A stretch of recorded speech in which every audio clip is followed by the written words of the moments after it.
11:29 on News Talk 550 KTSA. It's Gang of Four, and it's lightning round time. Let me just quickly reintroduce the gang. Ken Slavin, former Fiesta royalty. No, I wasn't royalty. I worked for royalty. He worked for the royalty. For Bill Drain, I was his press guy. And you did a great job. He is a PR guy and a jazz singer. He'll be appearing at Three Forks in Austin this weekend. Yes. Barry Davis will be appearing on Ken's Five. This weekend at least. This weekend, and all the time, all over the place. Hopefully. And Kevin Joyce, fractals.tv, right? Yes. All right. Will the Spurs bring home the series? They have to win tonight. Which one? The Spurs are a basketball It doesn't team. look good. They play here. It doesn't look good. You don't think so? Well, they got to win 2 more in a row. They got to win in Memphis tonight. That's Can they tough. do it? Kevin, can they do it? I'm a big Spurs fan. Huge. Yeah. I love the Spurs, but I hear a butt coming. I know. It's very unlikely. It is. Unlikely. Yeah, Okay. because it would eight times out of like 194 times when you're down that much, you can't. So. That's a rough one. All right. This week, the police chief of Poteet, Texas, admitted sending a topless photo to the only woman police officer on the force. Although, in his defense, he says clumsy fingers. He says that somebody sent it to him, and he wanted to share it with some friends of his, and when he was distributing his text message, he inadvertently included her name in the distribution list. She's offended, but is not filing a complaint. What? Should the police chief do that?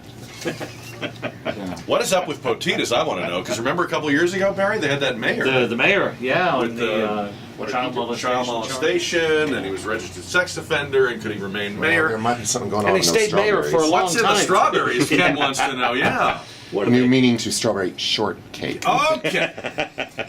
All right. Hey Ken, the mic's on. Ooh. The State Department has a new form, DS 5513. This is the biographical questionnaire you fill out to get a passport. People are stumped by the incredible level of detail, including a question that asks if the applicant is circumcised. Why would you need to? Oh, for heaven's sake. Why would you need to know that? That just happened. I got Couldn't it. we keep that? last year, and that wasn't. Couldn't we keep that to ourselves? Yes. Well, then again, with the new security measures in the airport, they know that from just looking on the screen. I was going to say, or they could just check out. The TSA person could just reach down and check that. That's out. just. I just think that's ridiculous. That's a hell of a I've never. That is something. How many centuries have we been doing Really? passports without that being part of it? That's That is unbelievable. something else. Centuries? Or however long. You know. I mean, when you look at international travel over the eons or whatever, I just don't think that's. All right, so let's quickly go around the room on circumcision. No, I'm just kidding. Just kidding. Don't even want to know. It's Please. A college student in Oregon, her name is Galia Slayan, as a young woman had an eating disorder, as a lot of young kids seem to have nowadays. She believes that a big part of her problem was the unrealistic body image portrayed to kids by Barbie dolls. So she has built a life-size Barbie doll, keeping the same proportions and dimensions. In other words, if you took, little 9-inch tall Barbie, I've heard this story before. and you extrapolated it to 6 feet, it gives Barbie a 39-inch bust line and an 18-inch waist. And she's pretty gnarly looking. Isn't that Dolly? And like size 2 shoes. Is Barbie to blame? Is Barbie to blame? No. That's just nonsense. It's Mattel's fault. Sue Mattel. Yeah. It's nonsense. I think it's Ken's fault. Haven't kids been playing with Barbies Not for like Slavin, right. 50 That's years? Mattel fame. They have been. I just think that's nonsense. Yeah. I don't know how else to express that. It's nonsense. Did anybody ever say you have to look like Barbie? Well, that's the thing. I No, mean, it's a come on. toy. It's not a blueprint. Right.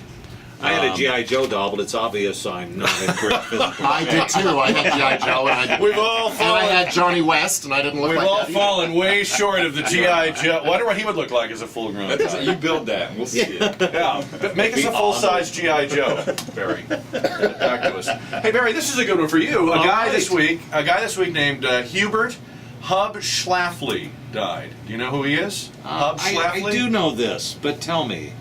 The inventor of the teleprompter. Yeah. Oh wow. He No, I don't was, use one. I memorize all that stuff, Jack. I was I'm going one of to the say, unique ones. you deliver the news from the heart. His news comes from the heart. Yeah, sometimes I invented just it. rip it out and go, look, here's a heart. He was a TV engineer, and he invented it for soap opera actors, so that they could look just off screen and be prompted with their lines, where they have a lot of lines to memorize. Did you just call me a soap opera? But well, here's the thing that I think is so fascinating. So he invents it for soap opera people, but what has it really done? It's transformed politics. Yes. I think he overtly invented it for the president. I mean, I think in a way we should be mad at this guy. He ruined politics. Speeches used to be shorter. Only people that could really That's talk. true. Now any yokel that learns how to use a teleprompter can run for any office and has. And may in the future. And may in the future. This guy kind of ruined our whole... He ruined America. Down with Hubert Schlafly. Oh, for heaven's sake. I spit on his grave. Have you used a teleprompter? I've used it a couple of times, and to be honest, I have to say, Barry, in your defense, it's harder than it looks. You got to learn how to Yeah, do well, it. you have to learn how to look like you're not reading. That's what I There you mean. go. Yeah, that's the what's hard part. Yeah. And I've You done can tell. I've done it for Hey, if video it were projects easy, before. we'd all be in TV. That's right. Jack. Yeah, it is. That is the hard thing about being on TV. Otherwise, I think radio is harder work than TV. It is. I've done this. you've I've done done both. Trey's and Yeah. Kevin's Yeah. show, and Radio it's is difficult, theater of the but it's a mind. lot of fun. Imagine if radio had a teleprompter. Hello, who would I am know? Who would Jack know, Burkhardt. right? We could get away with it. Exactly. So you're saying these glasses with the words here on them? That's not Ignore a that. That's Okay. nothing. That's nothing at Man all. behind the curtain. But he apparently never envisioned that it would be used by every president since Dwight Eisenhower. In teleprompter circles, the credit for the most seamless teleprompter malfunction recovery is Bill Clinton's 1994 State of the Union address. They loaded the wrong speech in, and he had to give the speech anyway. You got to admit the guy was awesome. It was Yeah. I don't even remember Good that. order. Yeah, gave a speech that wasn't even in the teleprompter. And said that at the time that he developed it, he never envisioned that it would be used by politicians. Now, having given the flack that President Obama gets, do you think he could do that? Could he work without the teleprompter? I don't know. Doesn't seem Be hard to. does it? Yeah, be hard to. Yeah. Yeah. Well, the longer you go to rely on something, the more. Well, you have to I rely. think in general he's pretty glib and it has a great vocabulary and everything. I think in general he probably could. You Doesn't would say mean you that, can Ken. put the words No, together, Ken. Is it possible that would if somebody came out in politics and said, "You know, look at me, I never use a teleprompter," would we be impressed by that, or would we not care? I would. It's tough to make a speech, Yeah. and to.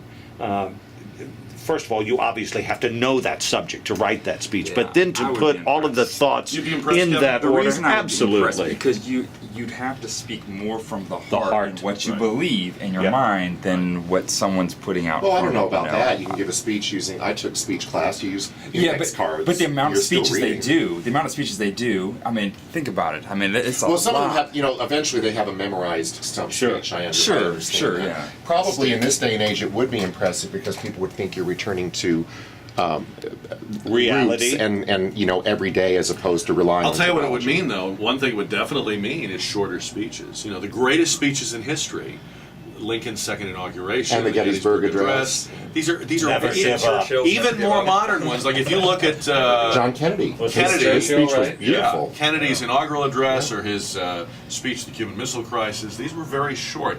No political speech now is less than 20 or 30 minutes. Yeah, and they don't For anything. because they're so long. They don't carry the memorable oomph. I mean, can you really? I mean, I remember in speech classes having to memorize Kennedy's inaugural address and the Gettysburg Address. Those were memorized, and we had to present them. Don't you present because now, Ken? I can't now. I don't know them anymore.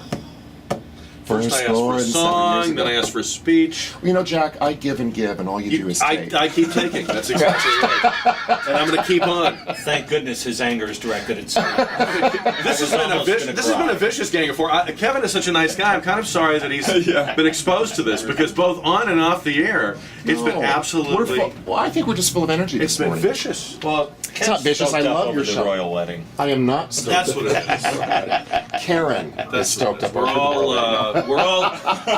None of us can be ourselves today because of our excitement about the. all a gush. Exactly. I barely held it together today. I got to be honest. I'm gonna have a good cry when I get home. All right. I did it on the way in.